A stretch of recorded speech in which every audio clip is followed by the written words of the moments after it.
Okay, let's unpack this. What happens when a story we're told, particularly one framed as righteous or even divine, starts to, well, unravel? Today we're diving deep into a pretty fascinating document. It explicitly challenges the official narrative behind a really significant organizational split. We're pulling from an untitled document.pdf, and it offers a, let's say, very different perspective on a recent separation within a community.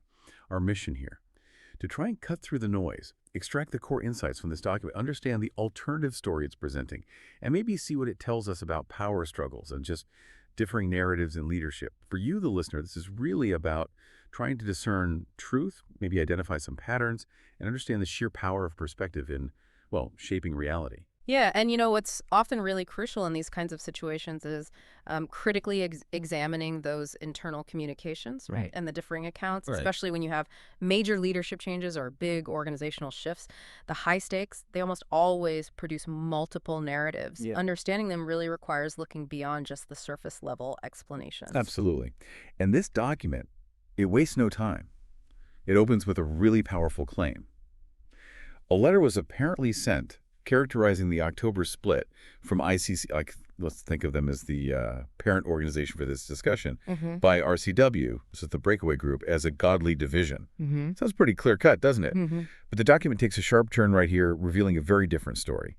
The official narrative, at least according to this document, framed RCW's separation as spiritual and righteous. Jason, a key leader sort of at the center of this split, allegedly rushed the whole process, claiming another ICC group was about to split, and also that ICC wanted to send him off to a foreign mission field, basically to limit his influence. Right, that's the setup. But then the document's alternative account paints a very different picture of what was supposedly going on behind the scenes. It claims the real reason for the split was that ICC was reportedly preparing to put Jason on probation. Oh, wow. Yeah, and maybe even remove him from leading their Los Angeles operations. So instead of being transparent about this, potential disciplinary action, Jason allegedly omitted key details and twisted the narrative. The document explicitly states that neither the churches that ended up joining RCW nor its own core leadership, basically the inner circle, which includes the author, were given the full story, the full truth. Okay, so if the document's claims hold water, what does that imply about the stated reasons for such a huge separation? Does this sort of discrepancy almost always point towards self-interest? Well, that's a critical question, isn't it? While the document alleges self-interest, what it really highlights is how easily public narratives can diverge from, let's say, internal realities, especially when power dynamics are involved. The core insight here is this stark contrast. The split, publicly framed as something divine, was allegedly driven by very human motives, maybe a power grab, perhaps fueled by pride and self-interest. It really uncovers that classic tension, between the stated spiritual goals and the often gritty realities of organizational politics. And the document then draws a really stark biblical contrast, doesn't it? It does. It cites passages like 2 Corinthians 7 and Titus 2, which talk about how true godly division should lead to things like repentance, purity, a deeper devotion to Christ. But then it critiques this so-called division.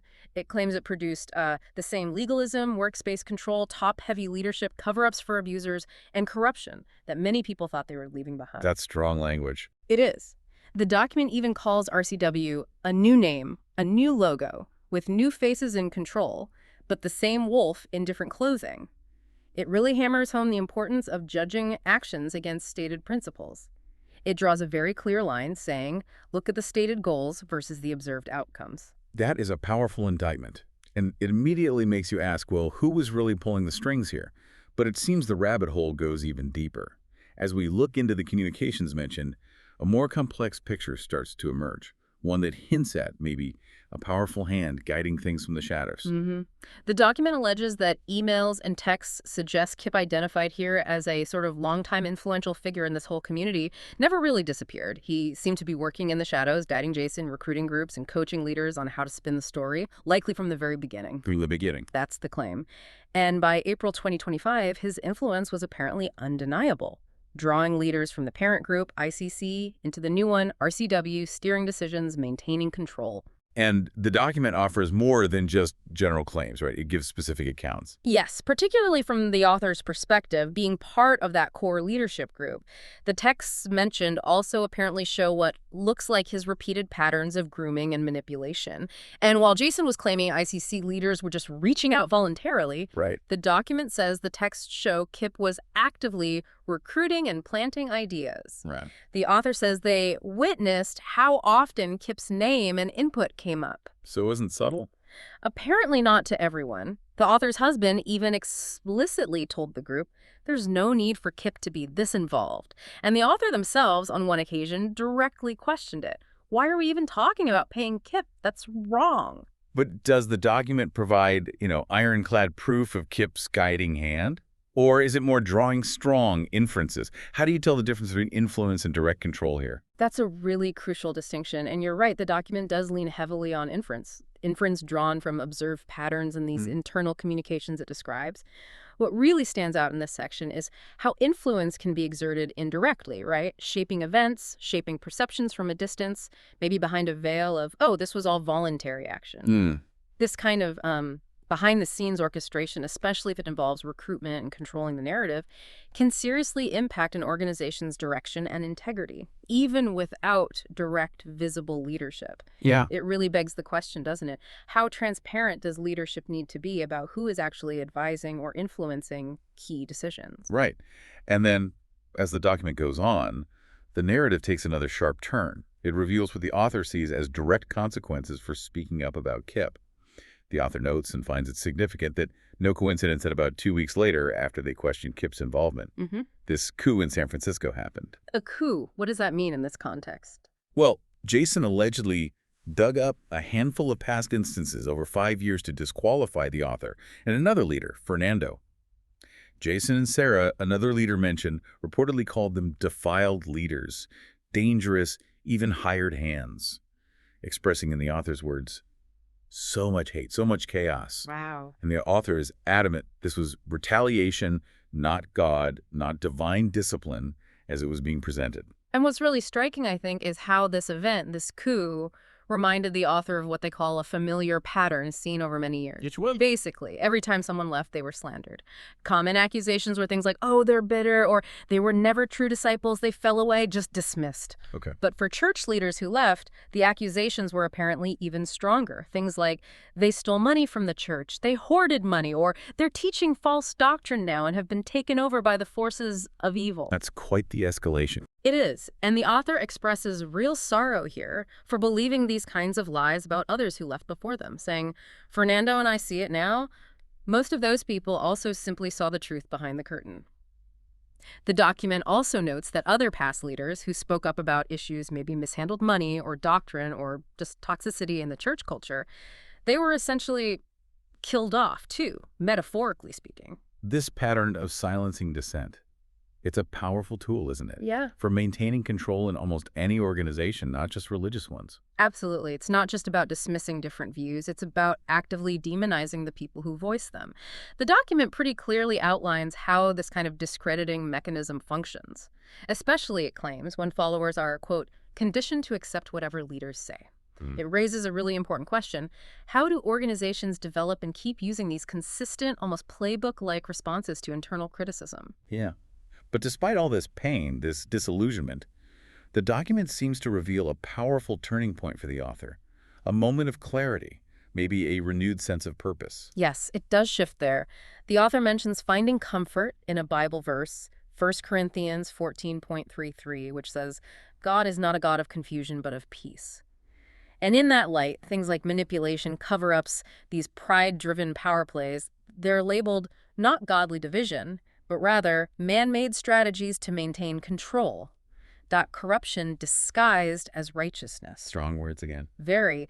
And the author expresses this deep pain seeing others being misled like we were, and the damage it's causing now. Relationships are being fractured, families divided, and spiritual abuse continues. All because, the author claims, men are protecting their positions and jobs. And they link this behavior back, right, to specific figures. They do, directly to the fruit of what Kip and his mentor, Chuck Lucas, along with those who have followed in the same patterns, have cultivated for decades. It's tracing a lineage of this behavior. And then there's a personal apology. A very heartfelt one, it seems.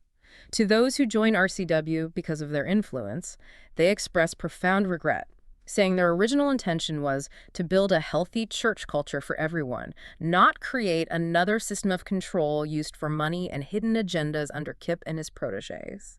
Was there a specific moment that triggered this awakening? Yes, the document describes a specific incident. Kip and Elena, another figure, came to San Francisco for lunch. Some other members, the Dimitris, asked the author to clarify Kip's financial decisions, but the author chose instead to talk about the pain the split had caused their own teenage daughters. This sounds like a confrontation. It led to this intense realization, described as years of being gaslit, told the spirit was just feelings. The author reflects on being young, an intern working long hours, thinking it was for God, but realizing behind the scenes I was just being used, not by God, but by people. Wow, that's a heavy realization. And seeing their own daughters cry, because people they saw as family acted, in their view, nothing like Christ. That helped to wake me up, the author writes. It culminates in this really powerful declaration. The spiritual abusive cycle ends with us, their parents. You know, what's really fascinating there is how something so deeply personal, like the pain felt by your own children, can just ignite this fundamental reevaluation, a reevaluation of your deepest beliefs, your affiliations. It truly highlights the human element in confronting these big systemic issues and the immense courage it must take to break away from patterns and institutions you've been part of for so long, especially ones claiming a divine mandate. Yeah. It's a really powerful testament, I think, to how truth, even when it's incredibly painful, can bring clarity and force change. It can force individuals to really redefine where their loyalties lie.